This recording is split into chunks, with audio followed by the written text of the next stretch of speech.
যে বন্ধু, তুমি জানি তুমি চেষ্টা করেছো, পারো নাই, আল্লাহ হয়তো তোমাকে পরীক্ষা করছেন, এজন্য তুমি ভবিষ্যতে ভালো করবা ইনশাআল্লাহ। তুমি একটু সাহস রাখো, ধৈর্য রাখো।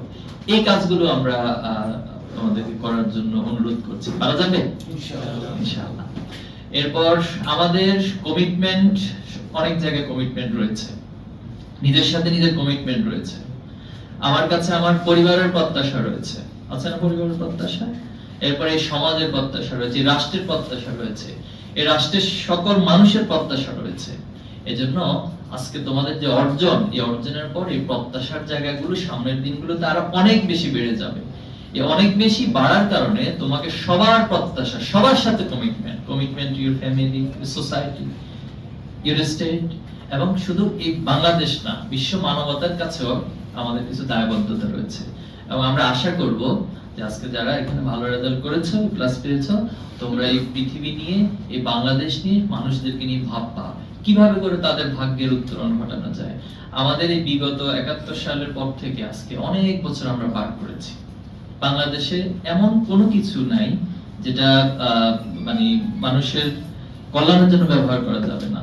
এখানকার রিসোর্স বলো, এখানকার প্রাকৃতিক যে পরিবেশ সেটা বলো, এখানকার পলি মাটি বলো, আমাদের জন্য হিউজ ন্যাচারাল রিসোর্স রয়েছে। এরপর হচ্ছে হিউম্যান রিসোর্স রয়েছে।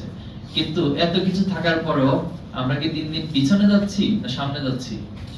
পিছনে চলে যাচ্ছি। আমাদের উন্নতি নেই। এখনো আমরা আমাদের এই রাষ্ট্রটাকে শৃঙ্খলিত করতে পারিনি। এখনো হচ্ছে কাঙ্ক্ষিত যে ডেভেলপমেন্ট সেটা করতে পারিনি। মানুষের ভাগ্যের উন্নয়ন করতে পারিনি। উপরে উপরে উন্নয়নের অনেক চিত্র, অনেক ধোঁয়া তৈরি করা হয়, বাট ইন্টারনালি একটা অন্তঃসার শূন্য রাষ্ট্র হিসেবে আমরা তৈরি হচ্ছি। আমাদের এখানে শিক্ষা ব্যবস্থাটা এখন আমরা ভালো করে ঢেলে সাজাতে পারিনি। জাতীয় কোনো আদর্শ আমরা ঠিক করতে পারিনি। মানুষের চিন্তার মধ্যে এত বেশি বৈপরীত্য, একজন একজনের সাথে চিন্তার কখনো ঐক্যমতে আসতে পারে না। একটু এক মিনিট আগে একমত হয়, এক মিনিট পর আবার সেটা একজনের সাথে একজনের দ্বিধা বিভক্তি তৈরি হয়। তো এই রাষ্ট্রের প্রতি তোমাদের দায়বদ্ধতা রয়েছে। আমাদের এই রাষ্ট্র যদি কিছু সৎ মানুষ পায়, কিছু দক্ষ মানুষ পায়, সত্যিকার দেশপ্রেমিক, নট শুধু মুখের বয়ানের দেশপ্রেমিক, সত্যিকার দেশপ্রেমিক যদি তৈরি হয়, তাহলে এই রাষ্ট্র অবশ্যই তার কাঙ্ক্ষিত জায়গায় পৌঁছাবে। তাহলে সেই মানুষগুলো কারা হবে? আমার সামনে যারা বসে আছে তারা। তাদের হাত ধরে আগামী দিনে সুন্দর একটি বাংলাদেশ গড়ে উঠবে।